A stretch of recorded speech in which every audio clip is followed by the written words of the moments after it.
ہم آپ کو بتائیں کتاب سے کوئی آدمی گمراہ نہیں ہوتا، پڑھانے والوں سے ہوتا۔ کتاب تو سبھی پڑھ لیتے ہیں، اللہ کی کتاب،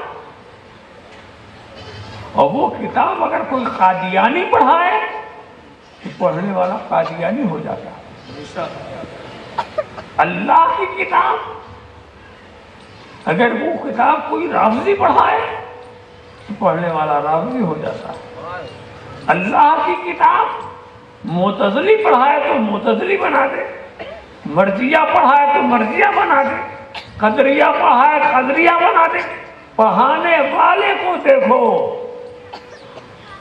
یہ نہ دیکھو کیا پڑھ رہے ہو، یہ دیکھو کس سے پڑھ رہے ہو۔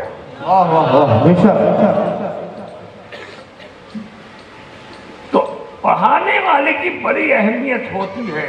فَانظُرُوا مِمَّا تَأْخُذُونَهُ، غور کرو یہ دولت تم کس سے حاصل کر رہے ہو۔ اصل پڑھانے والا، آپ کتاب میں نظر رکھیں، کتاب میں کیا، کتاب میں کیا، ارے کتاب میں تو کچھ نہیں ہے، پڑھانے والے میں کیا ہے یہ دیکھو۔ تو اصل معلم کی حیثیت ہوتی ہے۔ میں آپ کو بتاؤں، کتابیں بھی بڑی خراب ہوتی ہیں، ان سے بھی آدمی گمراہ ہوتا ہے، مگر پڑھانے والا اگر خراب ہے تبھی اس کی خرابی ظاہر ہوتی ہے۔ میں اپنا واقعہ بتاؤں، مدرسے اشرفیہ میں 10 سال تک ایک جگہ رہ کر میں نے پڑھا،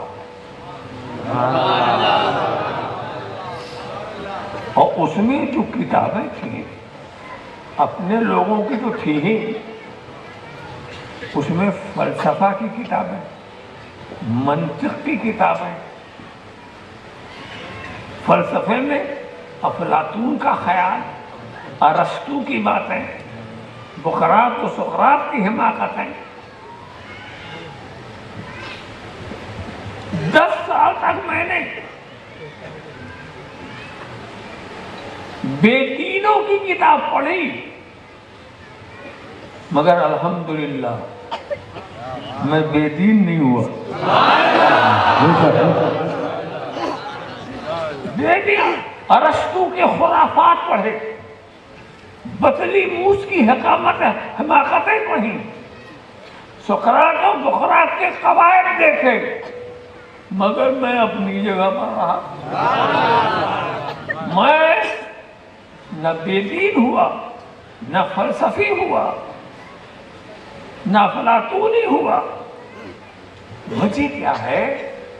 وجہ یہ ہے کہ کتاب تو دوسروں کی تھی، پڑھانے والا ہمارا تھا۔ نعرہ تکبیر، نعرہ رسالت، فیضان حضور شیخ الاسلام، واہ واہ سبحان اللہ۔ کتاب تو دوسروں کی تھی، پڑھانے والا ہمارا تھا۔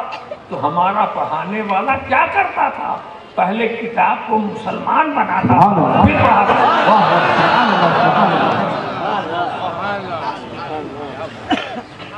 تو کچھ نہیں، کچھ نہیں۔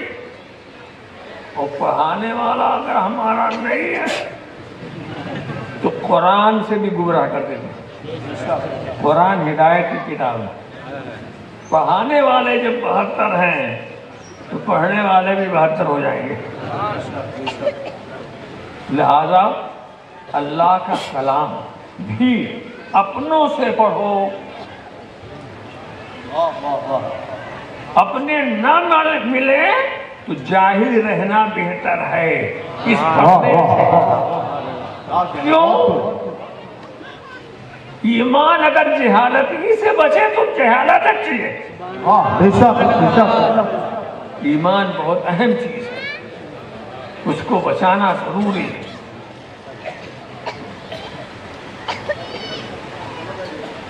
تو اسی لیے ضروری کہ قرار دیا ہے کہ معلم اصل ہوتا ہے۔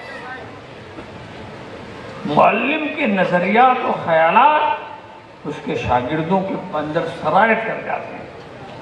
لہذا یہ مت دیکھو یہ کتاب کیا ہے، عام پارا ہی کیوں نہ ہو، عام پارا ہی کیوں نہ ہو، یہ بھی غیروں سے مت پڑھو۔ کیوں؟ ارے الحمد شریف پڑھانے میں کیا حرج ہے؟ الف ب ت سے پڑھانے میں کیا حرج ہے؟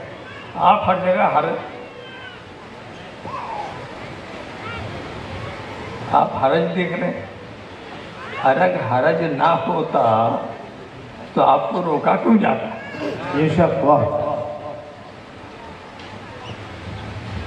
ایک حرج میں بتا دوں معمولی، آپ کسی کو استاد بنائیں گے نا تو اس سے محبت ہوگی کہ نہیں؟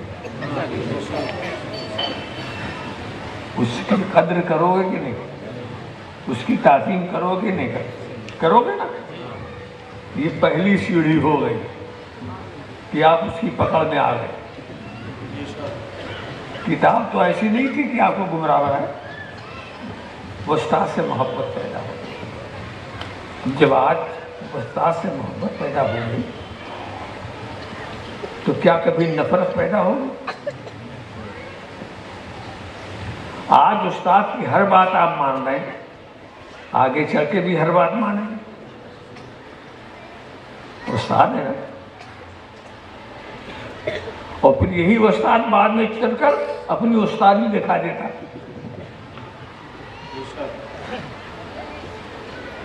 جس کو ہم بے دین سمجھتے ہو اس سے ہم محبت کے راستے کیسے بنائیں؟ بے شک، تو معلم کی حیثیت ہوتی ہے، معلم کی اہمیت ہوتی ہے۔ لہذا جب تم دین سیکھ رہے ہو تو اس سے سیکھو جس کے پاس دین ہو۔ بے دین سے تمہیں دین نہیں مل سکتا۔ اسی لیے تو بڑے بڑے مفکرین کے پاس لوگ گئے علم لینے کے لیے، کہاں سے کیا ہوگا، بولی سینا ہو گئے، افلاطون ہو گئے، دیمقراطیس ہو گئے، سقراط و بقراط ہو گئے، بے دینوں سے پاس پڑھنے گئے، یہ سب بن گئے، سائنسداں ہو گئے، ایسا ہو گئے ویسا ہو گئے، مگر وہاں جا کر کوئی غوث جیلانی نہیں بنا، مخدوم شمرانی نہیں بنا، غریب نواز نہیں بنا۔ تو جو بنانے والے تھے وہ بڑے زیادہ اہم تھے۔ بے شک، تو ایسوں سے پڑھو جو تمہیں دین سے نکلنے نہ دے، واہ، بے شک، یہ ضروری ہے۔ جیسے دنیا کے معاملے میں بھی آپ اگر کیا نام ہے حکمت سیکھتے، حکمت کرنا چاہتے ہیں تو حکیموں سے پڑھو، جاہلوں کو نہیں۔